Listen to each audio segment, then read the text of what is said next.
Hello बच्चों, नमस्ते। आप लोग कैसे होंगे? अच्छे होंगे, मस्त होंगे, जबरदस्त होंगे। आप लोग का हमारे इस चैनल में स्वागत है। जैसा कि हम लोग पढ़ रहे थे पॉलिनेशन। पॉलिनेशन क्या है? पॉलिनेशन वह प्रक्रिया है, पॉलिनेशन वह प्रक्रिया है जो परागकण किसी किसी पुष्प के वर्तिकाग्र पर पहुंचते हैं, उसे हम पॉलिनेशन कहते हैं। पॉलिनेशन की निम्न विधियां पढ़े हमने। Self pollination, cross pollination, artificial pollination, यानी सभी प्रकार के हम पॉलिनेशन को पढ़ चुके हैं। हमने परागकण को ले जाकर कहां पर पहुंचा दिया है? वर्तिकाग्र में पहुंचा दिया है। उसके बाद हमने पढ़ा परागकण अंकुरण। परागकण का अंकुरण क्या है? परागकण से नर युग्मकों का निर्माण होना। परागकण से नर युग्मकों का निर्माण होना ही क्या कहलाता है? परागकण का अंकुरण कहलाता है। आज हम पढ़ते हैं निषेचन। निषेचन की क्रिया कौन पूर्ण करता है? युग्मक। दो युग्मक मिलते हैं और निषेचन की क्रिया को पूर्ण करते हैं। दो युग्मक, युग्मक का निर्माण किससे होता है? जनन कोशिकाओं द्वारा। जनन कोशिकाएं अर्धसूत्री विभाजन करके, जनन कोशिकाएं अर्धसूत्री विभाजन करके अगुणित कोशिका का निर्माण करती हैं, जिसे युग्मक कहा जाता है। जनन कोशिकाएं अर्धसूत्री विभाजन करके अगुणित कोशिका का निर्माण करती हैं, जिसे क्या कहा जाता है? युग्मक कहा जाता है। नर से उत्पन्न युग्मक को नर युग्मक तथा मादा से उत्पन्न युग्मक को मादा युग्मक कहा जाता है। युग्मक क्या है? जनन कोशिका के अर्धसूत्री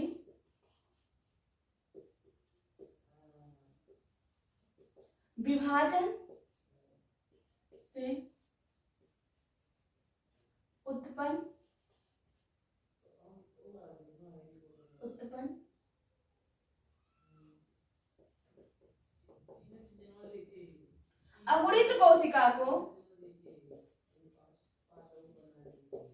अगुणित कोशिका को क्या कहा जाता है? युग्मक कहा जाता है। जिस युग्मक का निर्माण नर से होता है उसे नर युग्मक कहा जाता है, और जिस युग्मक का निर्माण मादा से होता है उसे हम मादा युग्मक कहते हैं।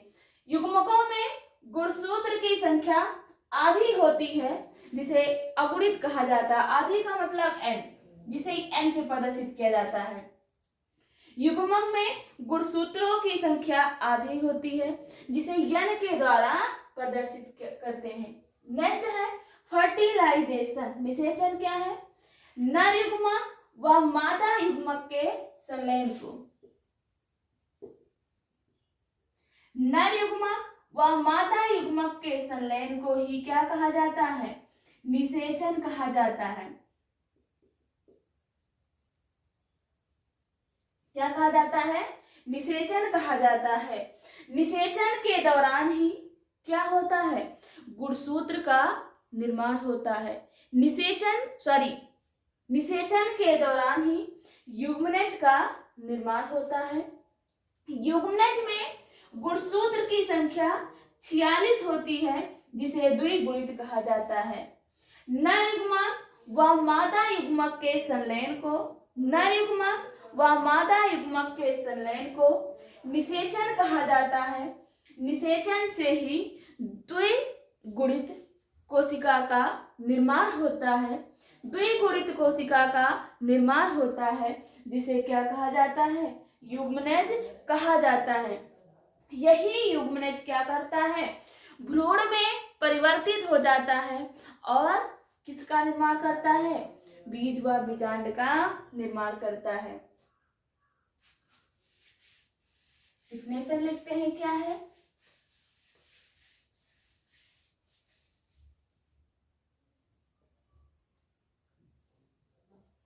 नर युग्मक तथा मादा युग्मक के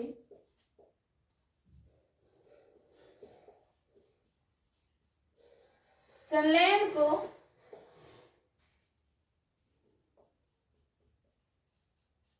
निषेचन कहा जाता है।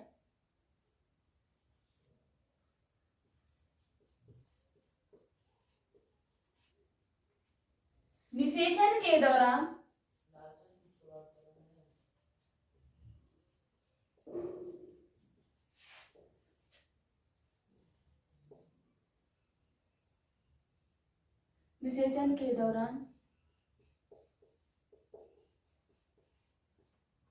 द्विगुणित कोशिका का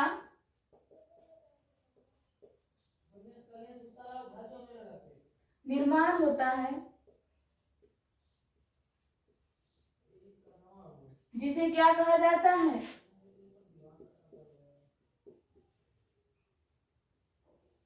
जिसे युग्मनज कहा जाता है।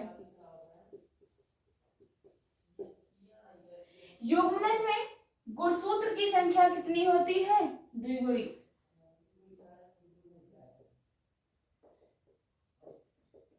गुणसूत्र की संख्या इसमें 46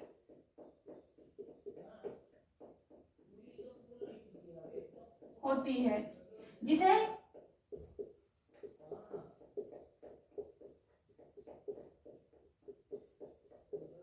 द्विगुणित कहते हैं। जिसे द्विगुणित कहा जाता है। द्विगुणित यही क्या करते हैं? निषेचन युग्मनज ही क्या करते हैं? ये परिपक्व हो जाते हैं और भ्रूण में परिवर्तित हो जाते हैं। जब भ्रूण में परिवर्तित होते हैं तो बीज व बीजांड का निर्माण करते हैं। हम आज पढ़ेंगे दोहरा निषेचन, डबल फर्टिलाइजेशन, द्विनिषेचन जिसे कहा जाता है।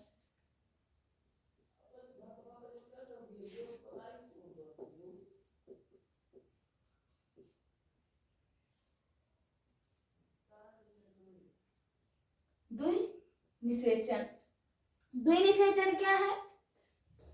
अंकुरण के दौरान ये सब क्या हो रहा है? अंकुरण हो रहा है। अंकुरण के दौरान दो नरयुग्मक का निर्माण होता है। अंकुरण के दौरान दो नरयुग्मक का निर्माण होता है, जिसे प्रथम नरयुग्मक और द्वितीय नरयुग्मक कहा जाता है।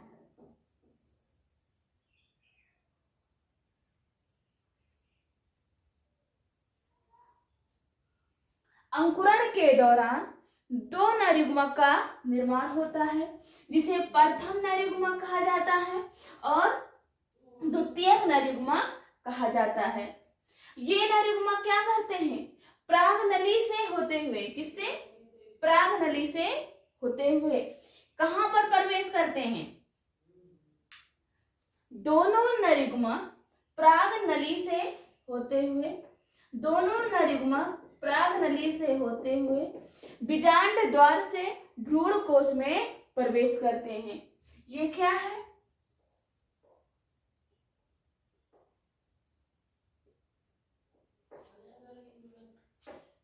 दोनों नरयुग्मक प्रागनली से होते हुए बीजांड द्वार से भ्रूण कोश में प्रवेश करते हैं। किसमें? भ्रूण कोश में प्रवेश करते हैं। प्रथम नरयुग्मक ये क्या है? प्रथम नरयुग्मक है। प्रथम नरयुग्मक और अंडकोशिका ये क्या है?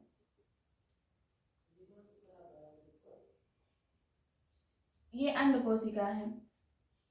प्रथम नरयुग्मक और अंडकोशिका दोनों संलयित होती हैं, जिस क्रिया को सत्य निषेचन कहा जाता है, जिसे सत्य निषेचन कहा जाता है। इस निषेचन के दौरान युग्मनज का निर्माण होता है। किसका?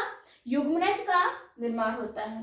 प्रथम नरयुग्मक तथा अंडकोशिका, प्रथम नरयुग्मक और अंडकोशिका आपस में संलयित हो जाती हैं, जिसे सत्य निषेचन कहा जाता है। क्या करती हैं?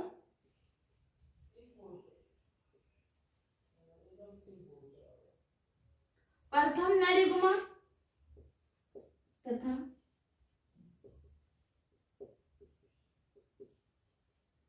अंडकोशिका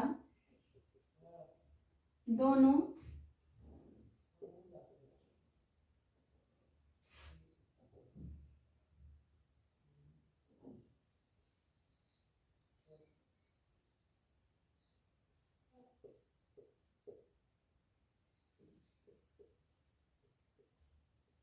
संलयित हो जाती हैं, जिसे क्या कहा जाता है? सत्य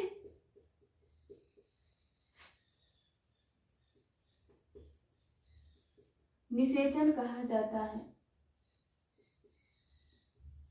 जिसे क्या कहा जाता है? सत्य निषेचन कहा जाता है। प्रथम नरयुग्मा और अंडकोशिका, प्रथम नरयुग्मा और अंडकोशिका दोनों संलयित हो जाती हैं, जिसे सत्य निषेचन कहा जाता है। और किसका निर्माण करती हैं? और युग्मनज का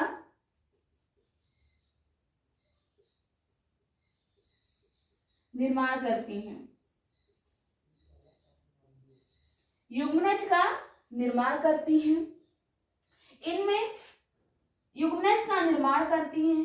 इनमें गुणसूत्र की संख्या भी कैसी होती है? दुगुणित होती है। किसे? इसे 2n से दिखाया जाता है। इनमें गुणसूत्र की संख्या द्विगुणित होता है, जिसे 2n से दिखाया जाता है। दूसरा नरयुग्मा क्या करता है? दूसरा नरयुग्मा ध्रुवीय केंद्रक के साथ, द्वितीय नरयुग्मा ध्रुवीय केंद्रक के साथ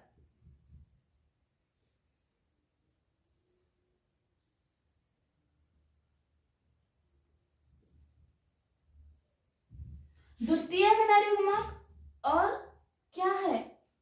द्वितीय नरयुग्मा और ध्रुवीय केंद्रक के साथ, द्वितीय नरयुग्मा और ध्रुवीय केंद्रक संलयित हो जाती हैं, जिसे क्या कहा जाता है? तिर संलयन कहा जाता है। जिसे तिर संलयन कहा जाता है। द्वितीयक नरयुग्मा और ध्रुवीय केंद्रक आपस में संलयित हो जाती हैं। द्वितीयक नरयुग्मा और ध्रुवीय केंद्रक आपस में संलयित हो जाती हैं और इस क्रिया को तिर संलयन कहा जाता है, जिसे 3n से दिखाया जाता है। जिसे 3n से दिखाया जाता है। इनमें गुणसूत्र की संख्या 3 गुणित हो जाते हैं, यानी तिर गुणित हो जाते हैं। इनमें गुणसूत्र की संख्या 3 गुणित हो जाते हैं और इनसे भ्रूणपोष का निर्माण होता है। इनसे भ्रूणपोष का निर्माण होता है, जो क्या करते हैं? जो बीज व बीजांड के निर्माण में पोषक पदार्थ की पूर्ति करते हैं। जो बीज व बीजांड के निर्माण में क्या करते हैं? पोषक पदार्थों की पूर्ति करते हैं। द्वितीयक नरयुग्मा क्या है?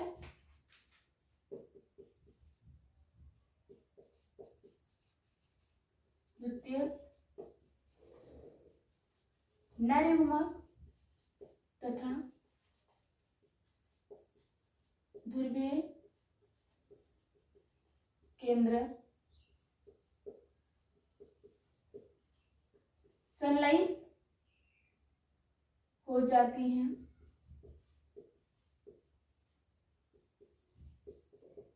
जिसे तिर संलयन कहा जाता है। जिसे तिर संलयन कहा जाता है।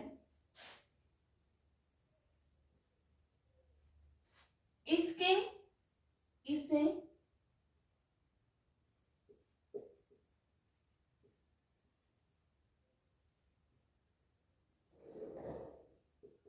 भ्रूण कोश का निर्माण होता है। इससे भ्रूण कोश का निर्माण होता है जो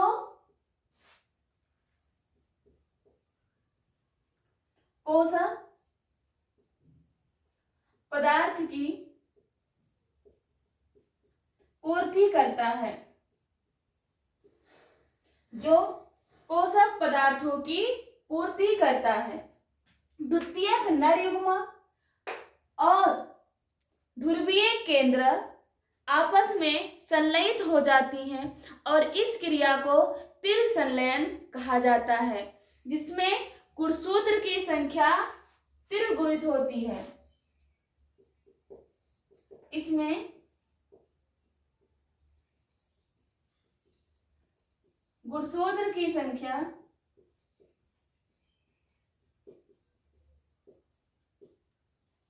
तिर गुणित होती है, जिसे किससे दिखाया जाता है? 3n से दिखाया जाता है। ये हो गया निषेचन। द्विनिषेचन यानी दो भ्रूण कोश में दो बार निषेचन होने की प्रक्रिया द्विनिषेचन कहलाती है।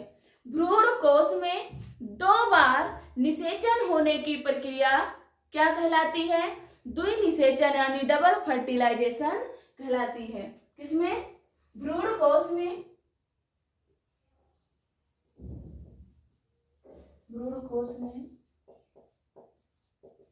दो बार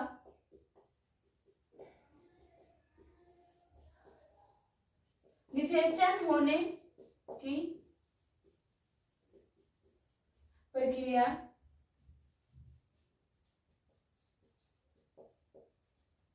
द्विनिषेचन कहलाता है। द्विनिषेचन कहलाता है। पहले निषेचन को सत्य निषेचन कहा जाता है। पहले निषेचन को सत्य निषेचन कहा जाता है, जिसके दौरान युग्मनज का निर्माण होता है, जिसमें गुणसूत्र की संख्या द्विगुणित होती है। दूसरे निषेचन में को तिर संलयन कहा जाता है, जिससे किसका निर्माण होता है? भ्रूण कोश का निर्माण होता है, जिससे भ्रूण कोश का निर्माण होता है। इसमें गुणसूत्र की संख्या तिर गुणित होती है। इसमें गुणसूत्र की संख्या तिर गुणित होती है, अर्थात भ्रूण कोश में दो बार निषेचन होने की प्रक्रिया भ्रूण कोश में दो बार निषेचन होने की प्रक्रिया क्या कहलाती है? द्विनिषेचन कहलाती है। ये था निषेचन की क्रिया पूर्ण हुई। प्रागनली की खोज किसने किया था? MCI नामक वैज्ञानिक ने किया था। प्रागनली की खोज MCI नामक वैज्ञानिक ने किया था, जो हम आप लोग को बता चुके हैं।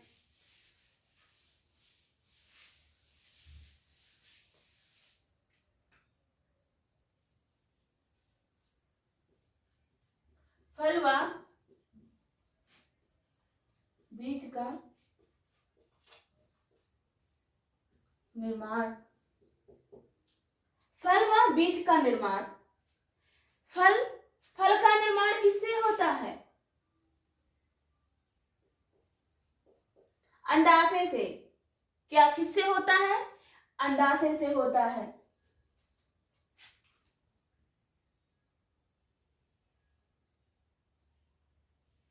यही क्या है? ये अंडाशय है। अंडाशय परिपक्व हो जाती हैं।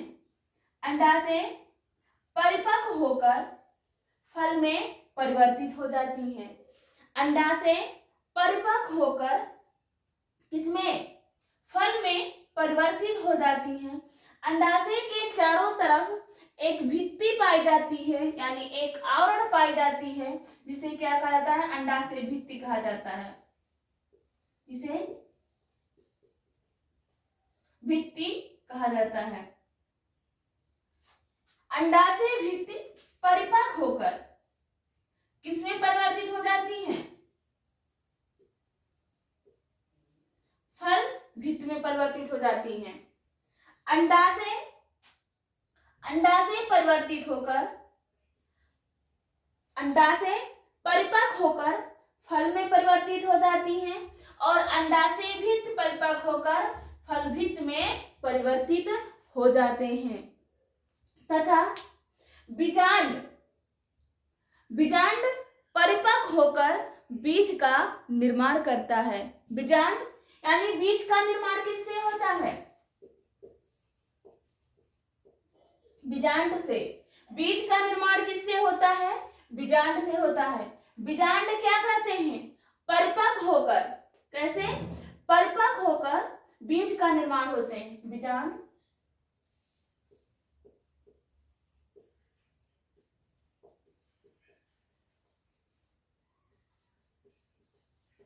होकर बीज का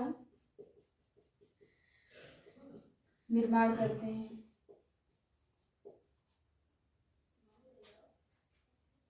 और अंडाशय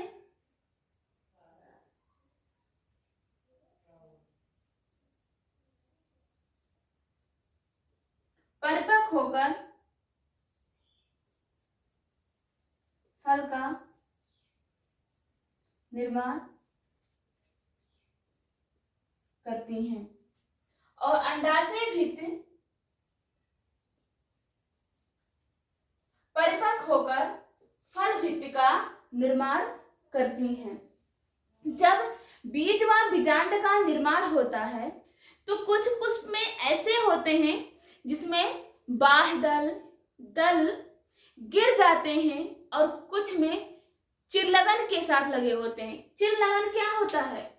यानी सूख कर, मुरझा कर उसी पुष्प में चिपके रहना, उसी अंडाशय में चिपके रहना। यानी बीज व बीजांड के दौरान क्या होते हैं? किसी पुष्प में बाह्य दल ये सूख कर गिर जाते हैं और किसी पुष्प में यह चिरलगन के साथ लगे होते हैं। जब ऐसी प्रक्रिया दिखती है पुष्पों में तो क्या होता है? बीज व बीजांड का निर्माण होता है। तो ये चैप्टर यही खत्म होता है। नेक्स्ट टाइम आप लोग को पढ़ाएंगे ह्यूमन रिप्रोडक्शन, मानव में जनन क्या है। तो अगर इतने टॉपिक में आपको किसी भी प्रकार का समस्या हो या प्रॉब्लम हो तो आप लोग कमेंट बॉक्स में कमेंट कर सकते हैं। और इस सेशन के लिए धन्यवाद।